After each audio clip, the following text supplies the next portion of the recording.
Bonjour tout le monde, bienvenue dans la deuxième partie de la vidéo sur les fonctions financières. Donc, dans la deuxième dans la deuxième partie du vidéo, avant même d'aller un petit peu plus loin, je veux juste faire l'analogie avec une calculatrice financière pour vous montrer en fait un peu comment ça fonctionne, puis pour vous essayer de vous expliquer que vous allez voir, on jongle toujours avec les mêmes valeurs.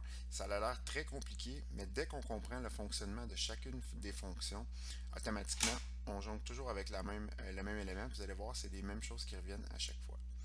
Donc, j'ai ici une description de la classique calculatrice Sharp EL738. Si vous étudiez en finance à l'UQTR ou à le mettre même au cégep, les enseignants vont vous faire acheter cette calculatrice-là. C'est la plus reconnue, c'est utilisé généralement partout dans énormément de cours de finance et dans les manuels de finance. Cette calculatrice-là, c'est comme une calculatrice ordinaire, à l'exception qu'elle a des boutons qui permettent de calculer les fonctions financières.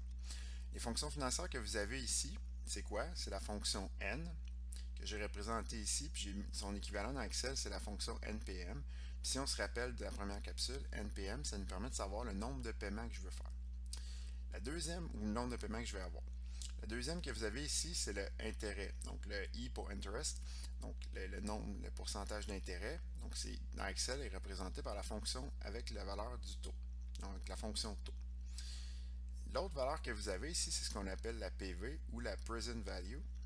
Grosso modo, ça dans Excel, c'est la VA, donc la valeur actuelle de votre placement. Le quatrième, c'est le PMT, donc en anglais, en fait, le Payment. Vous avez l'équivalent qui est représenté par la VPM, donc la valeur du paiement dans Excel français.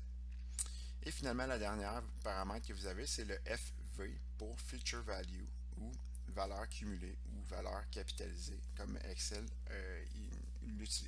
comme le nom utilisé dans Excel. Donc, les 5 chiffres que vous avez là, vous les retrouvez sur une calculatrice financière, puis vous avez les équivalents dans Excel.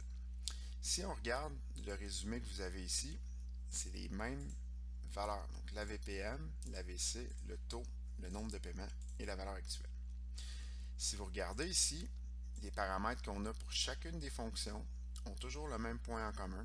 Vous avez les mêmes 5 paramètres, à l'exception que j'ai placé ici en jaune le paramètre qui est manquant, c'est-à-dire que dans le cas de la VPM, j'ai les 4 paramètres, donc le nombre de paiements, le taux, la valeur cumulée, la valeur actualisée. Et qu'est-ce qui me manque? Il me manque la valeur en jaune qu'on va vouloir calculer avec la VPM.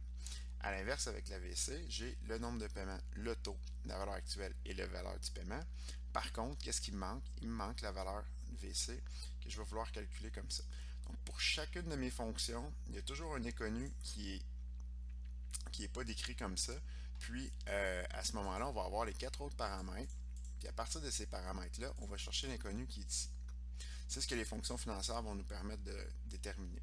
Donc, si on regarde ici le nombre de paiements, j'ai le taux, la valeur future, la valeur actuelle, la valeur du paiement. Qu'est-ce que je cherche? Je cherche le nombre de paiements, donc le NPM. Le même principe ici, la même chose. Donc, la calculatrice financière, vous allez voir qu'elle fonctionne exactement de la même façon. Grosso modo, on doit lui donner 4 paramètres. On laisse un inconnu. Quand on va appuyer sur le bouton Comp ici, qui est la valeur de Compute, qu'est-ce qu'il va faire?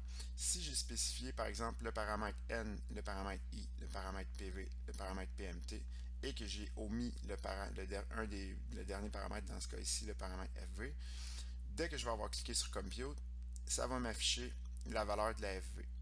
Si à l'inverse je cherche le N, je vais lui spécifier un I, un PV, un PMT, un FV. Quand je vais faire Compute, il va m'afficher la valeur du N. Donc grosso modo, la façon que ça fonctionne, on lui donne 4 paramètres sur 5. Quand j'appuie sur Compute, il va aller me chercher la valeur du paramètre qui est manqué. Donc on tourne toujours autour des 5 mêmes paramètres, puis on va aller chercher l'inconnu. Puis dans Excel, vous allez voir que c'est toujours le même principe. Donc la VPM, ça devient l'inconnu, on a les 4 autres ici, et c'est le même genre de fonctionnement comme ça. Donc, si vous comprenez bien quels sont les 5 paramètres qu'on utilise, à ce moment-là, on peut tourner autour de chacune des fonctions, on va toujours utiliser la même façon de faire. Donc à ce moment-là, on va voir qu'on peut faire le calcul de cette façon-là. Donc, j'espère que ça vous a aidé un petit peu.